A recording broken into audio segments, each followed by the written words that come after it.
অশুভ শক্তির সময় ছিল পুরো পৃথিবী শাসন করার।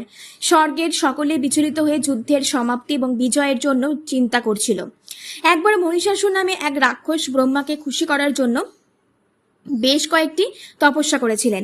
এই দেখে ব্রহ্মাও তার যজ্ঞে খুশি হলেন। তিনি তাকে একটি ইচ্ছা প্রদান করেছিলেন যে তিনি কখনোই মারা যাবেন না এবং একজন মহিলা ছাড়া কেউ তাকে পরাজিত করতে পারবে না। মহিষাসুর ভেবেছিলেন যে একজন মহিলা আমার কি ক্ষতি করতে পারবে। অতঃপর তিনি বেশি কিছু না ভেবে অমরাবতী আক্রমণ করে তা শাসন করার সিদ্ধান্ত নেন।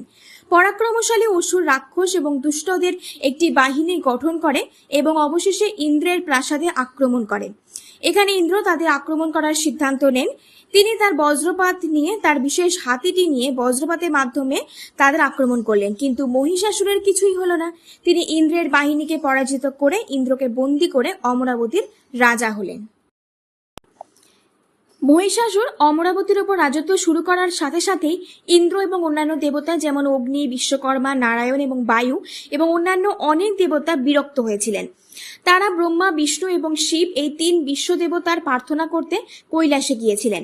তারা তাদের প্রার্থনা করে এবং তাদের জানায় যে মহিষাসুর অমরাবতীতে রাজত্ব করেছেন।